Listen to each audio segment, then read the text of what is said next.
आत्ताच 1.5 फुटी गावातनं मुंबई या मोठ्या शहरात आलतो आणि आले त्याच्या आईला भांडणं बघितली. आप्पा चला म्हणलं घरी. तर नमस्कार पोरांनो, जे आहे ते खरंय म्हणूनच मी म्हणतो आपलंच लय बरं आहे. आता सकाळ 4:30 वाजता आपण निघलेलो. आपल्याला जायचं होतं मुंबईसाठी आणि आपण डायरेक्ट रेल्वे स्टेशनवर आलो आणि तिथं वाट बघितली रेल्वेची.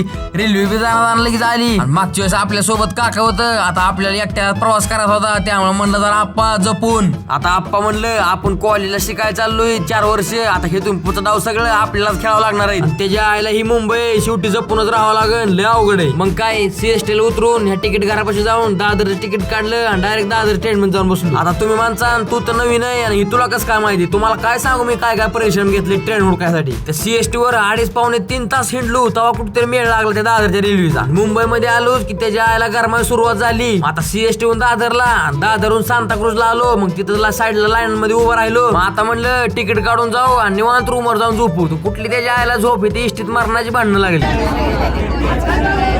आता नाही म्हणता ह्या गावाकडच्या पोरांनी 2 कवडीचा गाटा प्रवास केला आणि डायरेक्ट येऊन बसलो युनिव्हर्सिटीला. मस्त आले नाश्ता केला. कॉलेजमध्ये आलो आणि पोरांची वाट बघत बसलो. मग आता भावांनो, व्हिडिओ बघितल्याबद्दल मंडळ आपला आभार आहे. मग तेवढा आवडला असला तेवढे एक लाईक ठोका, मग लावा ताकद.